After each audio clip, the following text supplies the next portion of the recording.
Agora entendi ainda mais as histórias que tinha aprendido na casa, aqueles últimos dias incompletos, com os protagonistas fantasmagóricos, esquecidos, isolados. O que John Lennon fazia caminhando sozinho, sem guarda-costas? Por que ninguém havia visto Jim Morrison depois de sua morte? Por que alguém tão famoso estava em tamanha solidão?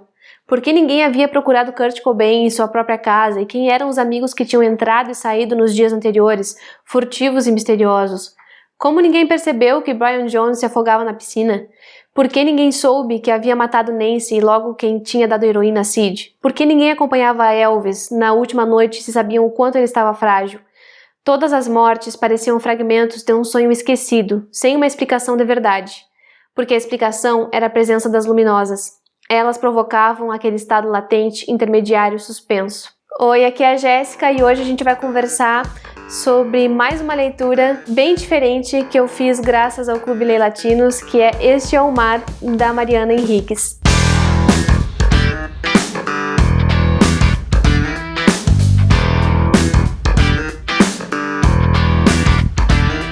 Como eu tenho dito nos últimos vídeos desse mesmo nicho, esse é mais um vídeo que é um oferecimento do Clube Lê Latinos, porque de certa forma ele só tá aqui e eu só vou falar as coisas que eu vou falar porque teve debate, teve discussão e foi muito rica. Então muito obrigada a todo mundo que assina o clube e que me ajuda a construir esse debate tão gostoso. Uma vez por mês a gente se reúne para debater essas leituras e tem sido maravilhosa a experiência. E no mês de setembro a gente leu então mais uma obra latino-americana, dessa vez focando na Argentina e nessa autora que é tão conhecida por seu outro livro, né, As Coisas que Perdemos no Fogo, que foi um livro que eu já li há muito tempo e eu justamente propus essa leitura no clube porque não era um livro tão conhecido assim. Então, para sair um pouco, né, desse mainstream, eu escolhi Este é o Mar, sem saber muito aonde ele ia me levar, só sabia que tratava de uma história bem diferente, que é essa coisa das luminosas, esses seres mitológicos, entidades, sei lá como vocês querem chamar, que afetam a vida dos astros do rock, das grandes lendas do rock. E eu já vou comentar mais sobre ele aqui com vocês, mas antes de mais nada, se está chegando agora no canal, seja muito bem-vindo, muito obrigada pela companhia. Aproveite para dar uma olhadinha no conteúdo que eu produzo por aqui e se gostar, se inscreva, porque isso é muito importante. Deixa um joinha nesse vídeo e compartilhe com quem também gosta de ler, porque isso ajuda muito na divulgação e no crescimento do canal. O que a gente tem aqui? Uma tentativa desesperada da Mariana Henriques de fugir de tudo aquilo que ela tinha construído no livro anterior, porque foi ele, na verdade, que fez o grande sucesso dela acontecer.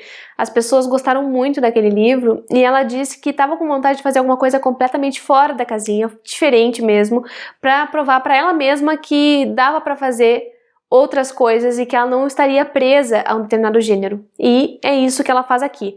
E ela faz um tipo de fantasia que não é uma fantasia à la Tolkien ou à la Harry Potter, sei lá. É uma fantasia bem menos pretensiosa, em que ela não vai explicar todo o universo e as coisas como elas são desde o começo. A gente vai conhecendo o universo das luminosas à medida que a própria luminosa protagonista vai nos mostrando isso, vai aprendendo, porque nem para ela as coisas são dadas assim facilmente.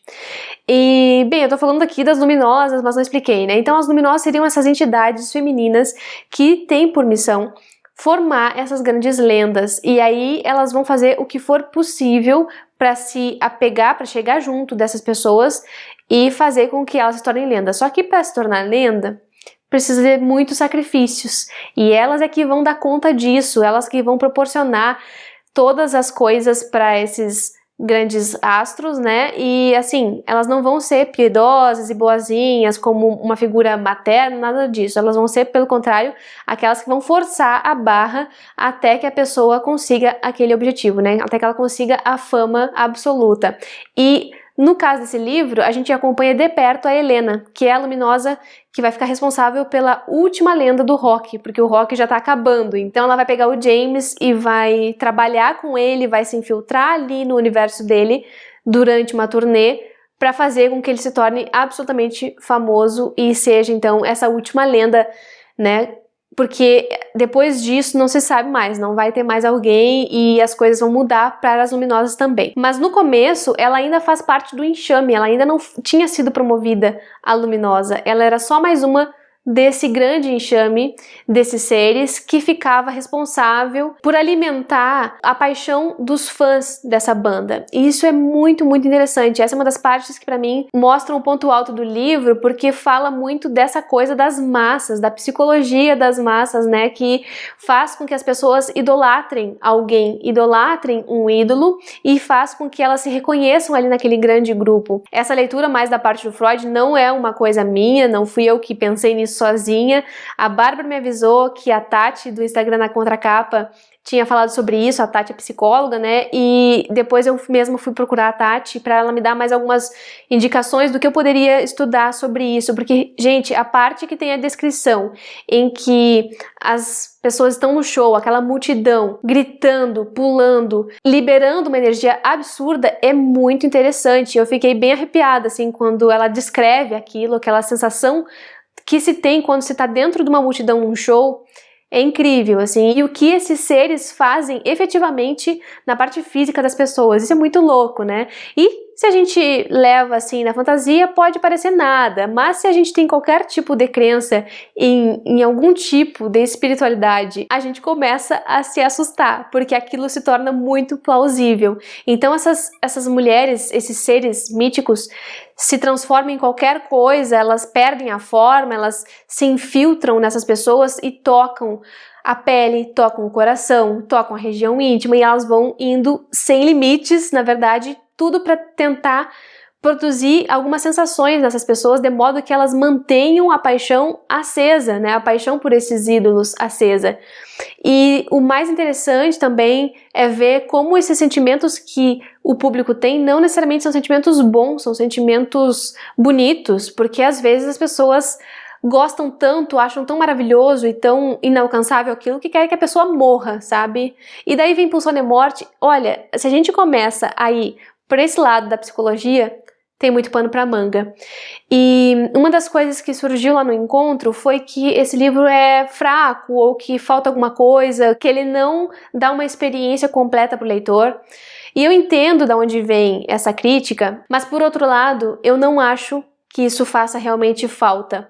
Como eu disse para vocês num outro vídeo, no vídeo de leituras do mês, né, eu não acho que esse livro obrigue a gente a fazer pesquisa depois, por uma incompletude dele. Eu acho que ele deixa a porta aberta. Se tu quiser fazer uma pesquisa sobre mitologia grega e ver o que representam, por exemplo, algumas figuras desse universo das luminosas, como a grande mãe Hécate, vocês podem jogar no Google e vocês vão chegar na mitologia grega e vão ver o que representa essa deusa. Mas, mesmo que não leiam nada disso depois, a representação dessa grande mãe está muito clara aqui, assim, o papel dela, o que ela faz e o que ela é para essas outras entidades, tá tudo bem, porque a gente compreende nesse relacionamento entre elas mesmo.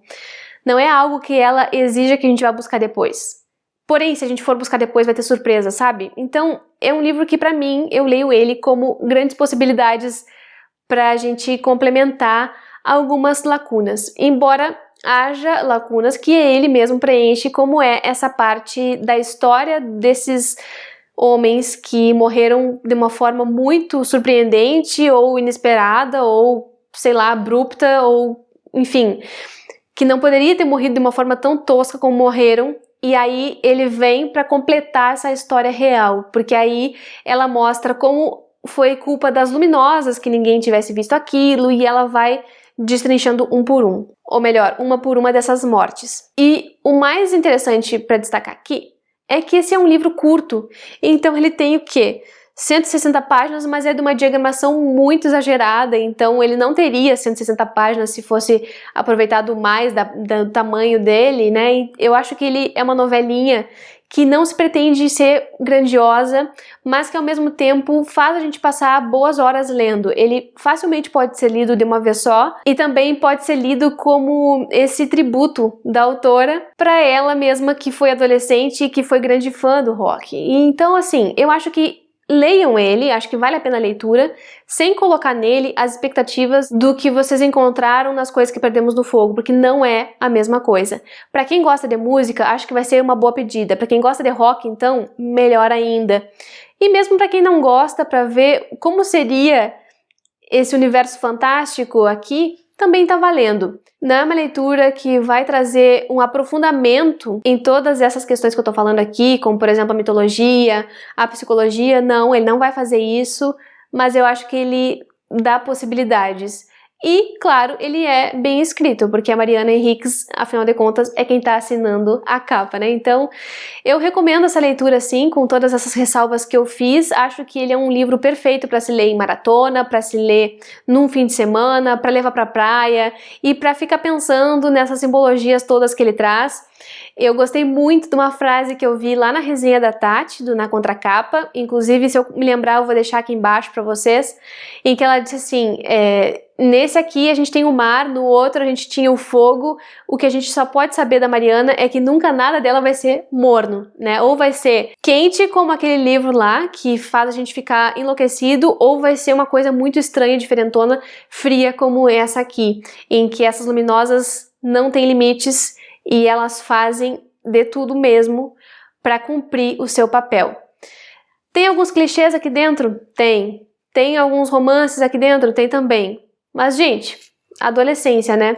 Pensem na adolescência, pensem no que vocês faziam quando eram adolescentes, talvez vocês vão entender as atitudes das personagens, inclusive vão entender também as atitudes da Helena, eu acho que é essa luminosa. E é isso, eu vou ficando por aqui, espero que vocês tenham gostado dessa resenha curtinha. Comentem aqui embaixo se vocês já leram esse livro, se ficaram com vontade de ler ou se tem alguma consideração a fazer também, eu vou adorar saber. Muito obrigada pela companhia até o final do vídeo e a gente se vê no próximo.